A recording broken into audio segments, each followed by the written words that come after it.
Welcome to the prison planet, where everything is designed to make you suffer and where your energy is being siphoned by the devil.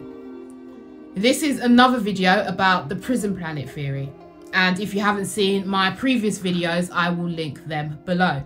But the idea is that the Earth is a prison planet and demons convince us, naturally loving individuals and divine sparks of God, to keep on returning to this world because we are natural energy givers, and demons want to steal our energy to use it for their own selfish purposes. What type of energy is being stolen? It's our negative energy. And this is why everything in this world is designed to make us feel so miserable. Morpheus explains this perfectly in the Matrix movie. He tells us that even though we have no plugs, we exist in an advanced digital computer program that is designed to control the human spirit in order to change us into batteries. Today, we're going to talk about Buddhism and see if it has anything to say about the prison planet theory. Buddhism teaches us that the universe is split into different realms, and the soul goes to specific places based on its karma. Karma is a word meaning the result of a person's actions. The Buddha also taught that reincarnation is an endless cycle of suffering. This cycle is called Samsara. Buddhism symbolizes Samsara as a big wheel that just keeps on spinning with life, death, and rebirth. I believe that the devil binds the soul to this metaphorical wheel through ignorance and desire. In Buddhism, this is called dukkha, which means suffering. From this angle, Earth is a prison because we're caught up in this cycle of samsara. Getting out of the loop is the main goal in Buddhism. They call this nirvana. Nirvana is a state of absolute peace and freedom, and it is achieved through wisdom, good moral conduct, and training the mind to see through illusions. These practices can help the soul break free from the ongoing cycle of suffering that happens on many planes of existence. There's a lot going on this wheel, so I'm going to simplify it.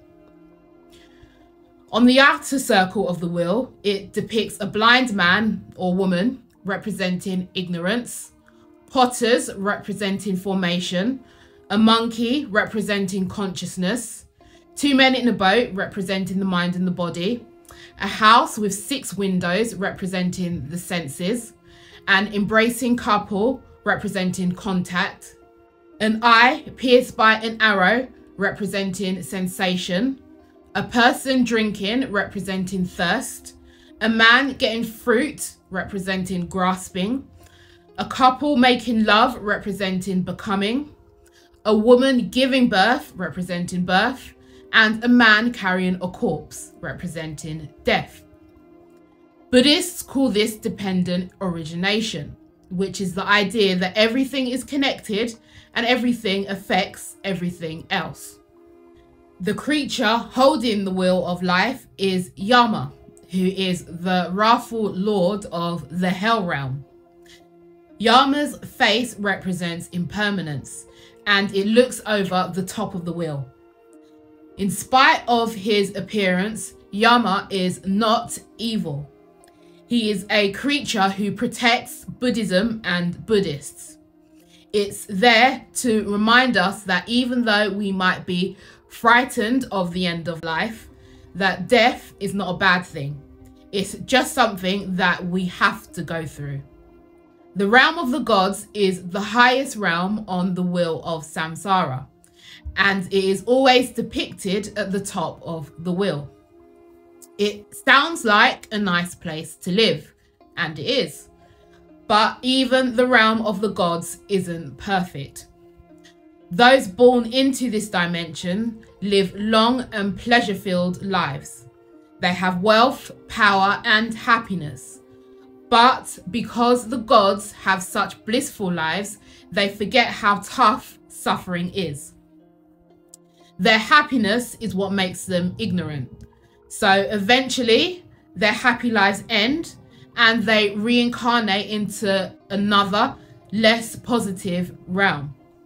The Asura realm is the realm of the jealous gods. Asuras are hyper-competitive and paranoid. In Buddhism, they are sometimes called anti-gods, and they are driven by a desire to rule over others.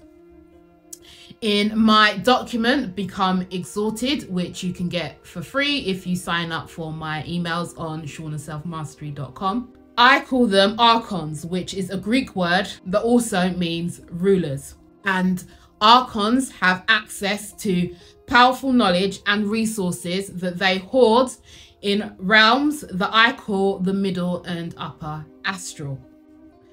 The so-called elites of society and toxic individuals who have cluster B personality disorders are possessed by these entities. Buddhism teaches that their first and only priority is to win and get to the top. The hungry ghosts have huge empty stomachs, but because their necks are thin, it doesn't allow for food or water to pass through them. So they are constantly hungry. The realm of the hungry ghost exists to teach us about the power of gratitude. Hungry ghosts are associated with compulsions and obsessions. On Earth, these people usually have huge amounts of privilege, but they squander it away because they always want more. The Hell Realm is a place of anger, terror, and claustrophobia, and it is made up from fire and ice. In the fiery part of the Hell Realm, hell beings are tortured. Then, in the icy part, they are frozen so that they can't escape from their torture. Fiery hell beings are angry and abusive, and they drive away anyone who could potentially love them. Icy hell beings shove others away with their unfeeling coldness. Then, in the torment of their isolation, their toxicity increasingly turns inwards, and they begin to hate themselves and become self-destructive. Animal beings are normal and predictable. They cling to what is familiar and are disinterested and fearful of any change. The animal realm is a place of ignorance and complacency. They go through life avoiding discomfort, and they become extremely fearful when placed in new situations. They are also extremely vulnerable to oppression from other individuals. The human realm is an interesting place because it's where liberation becomes possible, but only if the human starts questioning reality. It's a realm of passion where many are able to thrive. Dharma is openly available, but because of all of the traps in the human world, only a few seek it. The rest get caught up in consuming and acquiring and miss the opportunity for spiritual growth. In the center of the wheel are the forces that keep it turning: anger, greed, and ignorance. They are represented by a chicken, a snake, and a pig. In Buddhism, greed, anger, and ignorance are called the three poisons because they poison whoever harbors them. The Buddha teaches us that these are the forces that keep the wheel of life turning. On the outer circle inside the center, souls who have already reached nirvana guide other souls to reincarnate into the higher realms of the devas, gods, and humans. On the other side, demons lead souls into the lower realms of the hungry ghosts, the hell beings, and animals. The Buddha in the upper right-hand corner of the Wheel of Life represents hope for liberation. Often, Buddha is shown pointing to the moon, or his hand is raised, which represents enlightenment and blessings. Beings can rise from the human realms towards the temple, which represents nirvana. These realms are just temporary stops for God's consciousness, and they are shaped by our past lives. Each realm offers unique lessons and challenges, hinting that real freedom is not about hopping to different realms, but escaping the cycle altogether. Buddhists don't explicitly believe that the earth is a prison, but the concept of the 6 realms represents the particular challenges and difficulties that prevent our spiritual freedom. These realms are not always considered literal places. They are also seen as psychological or existential states that represent different challenges. In Buddhist teachings, the ultimate goal is to transcend these difficulties by attaining liberation through enlightenment and breaking free from the cycle of rebirth. Achieving enlightenment isn't something that anyone can tell you how to do. There's no instruction manual. But in Buddhism, they believe that this journey involves something called the Noble Eightfold Path, which is a central teaching in Buddhism. It provides a practical guide to mental development with the goal of freeing the individual from attachments and delusions. It includes right view, which means understanding the nature of reality, right intention, commitment to doing right by others, right speech, speaking truthfully and harmoniously, right action, always acting in ways that do not cause harm, right livelihood, engaging in occupations that do not harm others, right effort, cultivating positive states of mind, right mindfulness, developing awareness of the body and emotions, and right concentration, practicing meditation to develop deeper states of focus and ultimately insight.